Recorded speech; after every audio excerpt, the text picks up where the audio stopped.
Well, I just interviewed Bill Duke. Wow. What am I doing here? Jesus, I'm really leaving. I'm going to leave this interview before it's over. And Bill Duke, he actually did a documentary called Dark Girls. Have you seen it? I saw some of it. Yeah. And, in the interview, we talked about kind of the divide that, he saw in the black community between dark-skinned and light-skinned. And, and he actually talked about witnessing some like the violence and stuff like that goes on.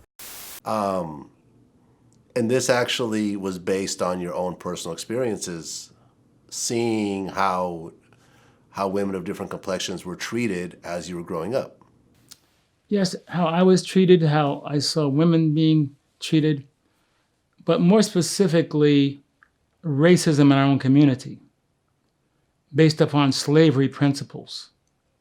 A lot of the racism in our community is based upon the house Negroes versus the field Negroes.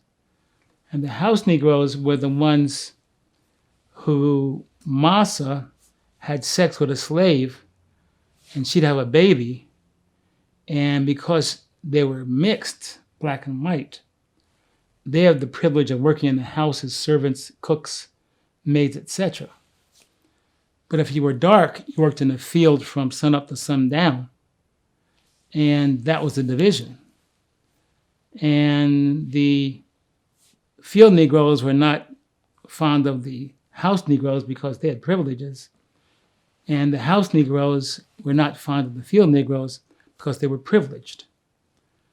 Until this day, if you go online under hashtag Team Lightskin, hashtag Team Darkskin, you'll see light-skinned black women and dark-skinned black women working over beauty issues, and each of them has over 300,000 members. The irony is I have white female friends who go to tanning salons once or twice a week, become darker, crinkle up their hair, get Botox lips and butt lifts to look more ethnic. Yeah. Everybody wants to be black except us. You being light-skinned and having a certain hair texture and so forth, being in a black community, what did you go through during that time? You mean what I'm going through? Which you're, I guess, still going through, yeah. Because I'm a public servant, I see it a lot more, and because I deal with a lot, we all come across. I was listening to this radio station, this ad, saying that the average person crosses paths with 80,000 people in their lifetime. Mm.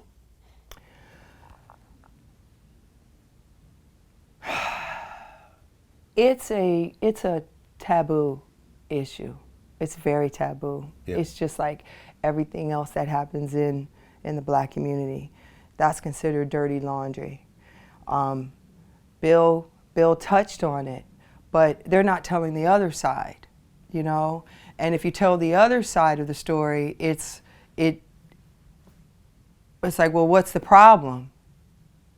You don't have any problems. If you tell the light-skinned girl's story, no one looks at that as an issue. Well, he's actually doing another documentary called Light Girls. Oh, good. I hope he calls me. Yeah, talk about the other side. Yeah, I could put you guys in contact. Absolutely. That would be. I think you'd be obviously a perfect person for this. We could have did this interview in the dark. I'd light up. Right, because Don't let this light skin fool you. when an average American looks at you, I'm sure a lot of people think that you're white. Or they say, what are you? Especially from the white community. I'm sure in the black community, it's a little bit more obvious to them because they know what to look for. But an average white person will probably look at you and say, oh, okay, here's another white person, when that's not the case. Is that what you thought? Well, I obviously already knew you before you. Oh, okay. Before you walked in. So. I was going to say. Yeah. Okay. I don't know what people are thinking half the time, but they're looking at me like, what is it? Yeah.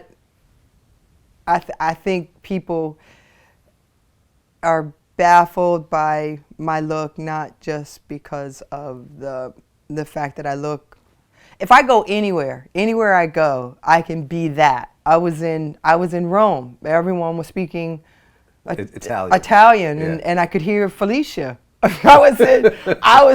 swear to God, I was in Germany, and people started speaking German to me, and I heard the word Felicia. I swear to God, I heard the word Felicia.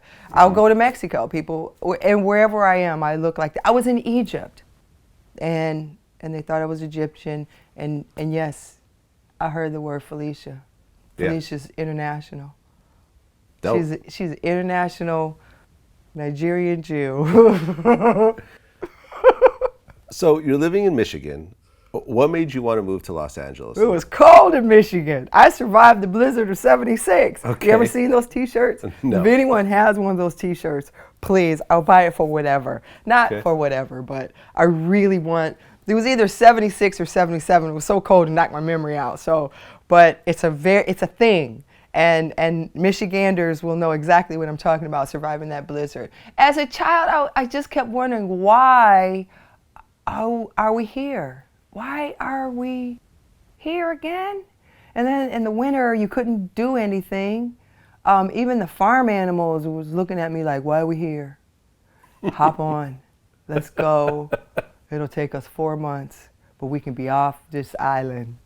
We can be, let's go west, young lady. Yep. And I did. I went south first when I left home.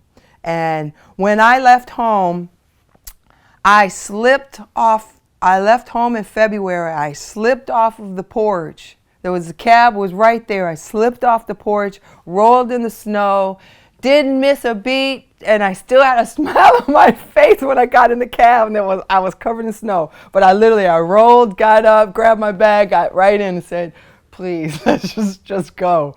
I was covered. I was like the abominable snowman. That was my farewell from Michigan. Don't forget us, bitch.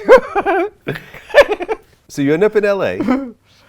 And I go to Atlanta first. Go to Atlanta. I went to the South, and that's where I grew up. That's where I went to Detroit first. That's where I grew up, where I realized that being mixed really had a double-edged sword. That's when I really, really, really realized it. I just thought growing up, some of the people that were around were just either mean or something other, but I didn't realize that it was because of the way that I looked and the fact that I mixed. Mm-hmm. But it wasn't until I went to Detroit and I started hearing, I almost started crying right now. I started hearing the name calling, and I felt, you better man up, girl. You have to man up. This is it. And I was on my own because my mom worked around the clock. She was in the legal field, and my mom was real heady. My mom was Mensa, and she was really, really brilliant. Like, she took astrophysics classes just because. Just because.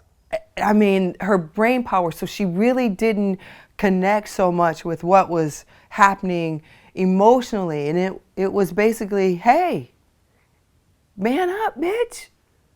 so that's what I did. I mean, you start to internalize things. And when people say, well, why didn't you come forward then? Like with the Me Too. Because you're told to man up, and you think that you can, and it's in you, and you're holding it, and you're holding it, and you're holding it.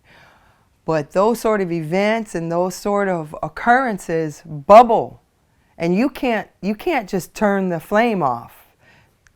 They just stay bubbling, and at one point, you have to let the steam out. Just as a human being that's non-Mensa, that isn't brilliant. The majority of people are not geniuses, like my mom, and like other people who are able to just just move on. So I grew up in Detroit, then went to the South, and I had the time of my life. as an adult.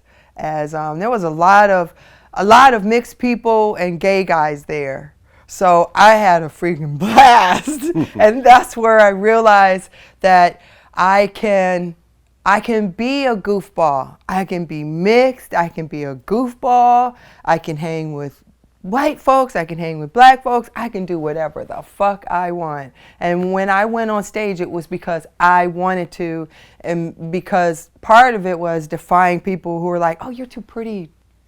Don't do that. You got to do this." And I was modeling at the time, and I worked every day as a model, so I had no problems being in Atlanta. That was my base, and I flew all over to work, and I loved it. But after a while, I'm a big fish in this little pond, and having my adventurous spirit, and now having all this confidence and all this experience and all this insight, I just had to go to a bigger pond. So after blowing up Atlanta, I came to California.